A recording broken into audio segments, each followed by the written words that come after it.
All right. For years now, Final Fantasy XIV has been disappointing me. Patch after patch, I've had to watch as the game's potential has gone to waste, whittling away my hopes and dreams.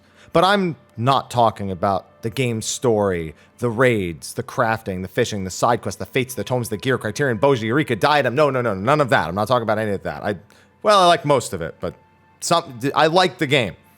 No, there's one thing that grates me to no end every single patch. Oh wait, my favorite part, we're finally at it. The duties that can be recorded have changed, of course.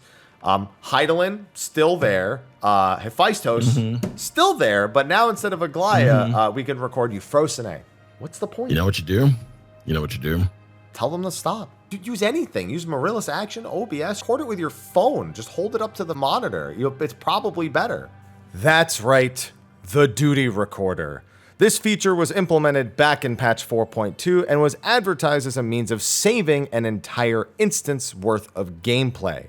Myself and many others were immediately intrigued as content creators. It had an adjustable camera and pause features, so we might be able to use it to better highlight attack animations and AoEs, strategies, and positioning. Using it for guides would have been great. Turn off the UI, record a few duties, go to town in the editing department. Not to mention, others might be able to use it as a means of capturing some really cool screenshots or gameplay footage in general.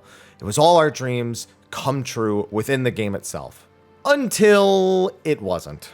Upon its release, a lot of us immediately lost hope that the feature would ever be useful for all the things we had envisioned for it, and its value was almost immediately invalidated. Now, before I start mouthing off, this video does have a sponsor. Appreciate all of you who tune in through the sponsor because it really helps support the channel. With that, let's get to the pre-recorded ad that I'm inserting. The sponsor of this video is Magic Spoon. Yeah, they're back again, and I'm pretty glad. Magic Spoon is a high-quality cereal that gives my body what it needs while just making me feel like a kid again.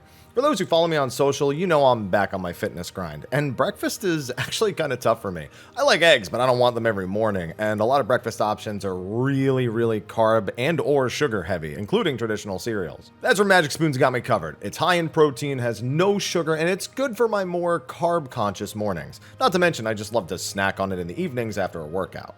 You know, one of my favorite things about recording these Magic Spoon ads is once I pour the bowl, I know I'm just going to eat the whole thing while I'm recording and while I'm editing the video afterwards, which is pretty much what I do with it anyway. It just sits on the side over here and I just snack on it. It's like the perfect thing for me. So if you're looking for a cereal or even a cereal bar that meets your breakfast needs, you might want to try out Magic Spoon. You can click the link below and then build your very own variety box. Then use my code, Mr. Happy, for $5 off. You can choose from things like cocoa, maple waffle, and peanut butter. Honestly, I haven't tried the maple waffle, but I really want to try it. Hint, hint, Magic Spoon. Plus, there's a bunch of other awesome flavors. Honey Nut's another great one, and in the video, I was having cinnamon roll. And if you don't like Magic Spoon, it has a 100% happiness, hey, guaranteed. So if you don't like it, just tell them, and they will refund your money, no questions asked. So click the link below or scan the QR code on the screen and use code Mr. Happy for $5 off. Or go to magicspoon.com/Mr. Happy to save $5 off your order today. And by the way, if you are in Canada or in the UK, Magic Spoon does ship to those countries as well. Anyway, thanks again to the sponsor, and now back to the video. So first up, how does the Duty Recorder itself work? The game has 3 slots for recorded duties within the Duty Recorder menu. On this menu, you must first tick the Duty Recorder option to enabled. Once that is done, you'll need to meet the following criteria to begin recording. First, make your own party and fill it up. This is a minor drawback, requiring a fully pre-made party, but okay, mark that as done. Once you and your party are in the duty, you'll then need to initiate a record ready check using the command /record ready. This checks to make sure everyone in the party is okay with being recorded, then begins a countdown for pulling the boss. This is fine also, just so you don't record people who don't want to be recorded. I mean, we do it for YouTube videos from time to time, but it's just, you get it, right? It makes logical sense, especially in the party finder. So, all right, whatever. So once you record the instance, it's then saved in the Duty Recorder menu, which can only be viewed from the inn. This again is functionally fine. It kind of works almost like a G-pose style replay for the instance, allowing you to click party members, pets, and enemies and move the camera around. Pause, skip around the VOD, do whatever you need to get what you need out of it. Up until now, it sounds kind of fine, even with a few drawbacks. The replay itself is a bit jank. For example, you can't freely go through the replay itself, like you can't click around like a YouTube video or something like that. You basically have to choose to play it from the start of each chapter, and each chapter is realistically every time a countdown is initiated or a boss is pulled. You also can't free cam, which would have been great for getting some nice camera angles of things. So, there's a lot of these types of restrictions on it. And actually, because the game isn't recording a video, that's probably why there's these kind of restrictions. What the game is actually doing is it's parsing all of the actions taken within the instance and then just replaying them by memory. It even saves a DAT file in your Final Fantasy XIV folder and requires at least 210 megabytes on your hard drive to actually use the function. So why is this feature absolutely dead and useless to most players and content creators? Well, it's the final restriction that I skipped over that makes it this way. You must enter an eligible duty. The list of eligible duties is absolutely laughable, usually at best being some sort of trial, maybe an old Savage raid, and a 24-man. And that's usually. It's been particularly less useful in Endwalker. Seriously, when it came out in patch 4.2, you could only use it in the Jade Stoa, aka Byaku's normal and extreme encounters. In patch 6.4, the most recent patch, years after the feature was implemented and has constantly been updated with new instances, you can only use it in Abyssos 8th Circle Savage, Euphrosyne, and the Mother Crystal on the normal difficulty. Seriously, that's the previous tier's final Savage encounter. Only one. You can't do 5, 6, and 7. Only 8 and only on Savage. The most recent 24-man, which, okay, that to be fair kind of makes sense. And the normal mode from the second trial in Endwalker's base release. I can't even use it on Golbez or Barbarich or any of the newer stuff.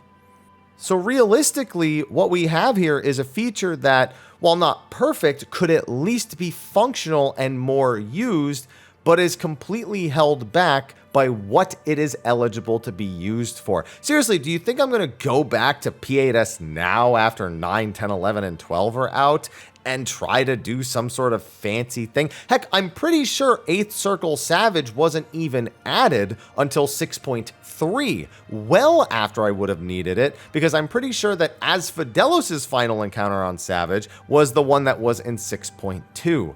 And now, I'm sure there are technical reasons and something in the game's code that makes it so it can only be these particular instances. Why do we have to wait for Euphrosyne? And by the way, Euphrosyne wasn't one of them in 6.3. It was still a Glaya. That was a change in 6.4. So again, it's just that the instances that get filtered into it are just so old that, like, yeah, I guess you could still do something fun with them, but the functionality is just so limited. I don't even really know what else to say about it. I'd be okay with the jankiness if I could at least use it in more than 3 encounters. And to be fair, I would love for it to be usable absolutely in any instance. I could at least understand if it was like the whole current normal mode tier, the whole current Savage mode tier, and the most recent extreme. Like if they wanted to limit it to high-end stuff, I would still get it. And even then, they probably wouldn't ever do ultimates in there, though of course I would love that as well. But you see what I'm saying, right? Like I don't really need to explain this anymore. Why this feature has just every single patch note, I have the same reaction. Oh, great. Look what's updated. Can't wait to never use that. In fact, the only time I've ever used it was to make this video. And thank you to my Twitch chat for joining along and even deliberately seeing the enrage on the second boss of Euphrosyne. Yes, there's an actual enrage to that encounter, in case you weren't reading the debuffs under the boss names. So why am I making this video? I don't know. It's not like Square is going to change it. I don't even think it's something they could change. I think it's the way it was built from the ground up that make it so it has to be this way. But if I'm going to share any immense disappointment about Final Fantasy XIV, everyone has all sorts of things to be disappointed about or complaining about, but I have been loving Final Fantasy XIV even through its slumps and peaks and all that stuff. I almost always find something I enjoy doing. But this one thing is my permanent disappointment. And every patch note now, you're going to be reading it, and you're going to see the duty recorder, and you're going to know about the wasted potential. Although, let's be honest, you probably just watched my YouTube video on the patch notes, skip that part, and don't care. But hey, at least I got to make a YouTube video about it, so thanks for watching, I guess. Be sure to like, favorite, subscribe, and share. Check out my Final Fantasy XVI stuff as well, and share in my disappointment. Anyway, I'll see you in the next one. Later.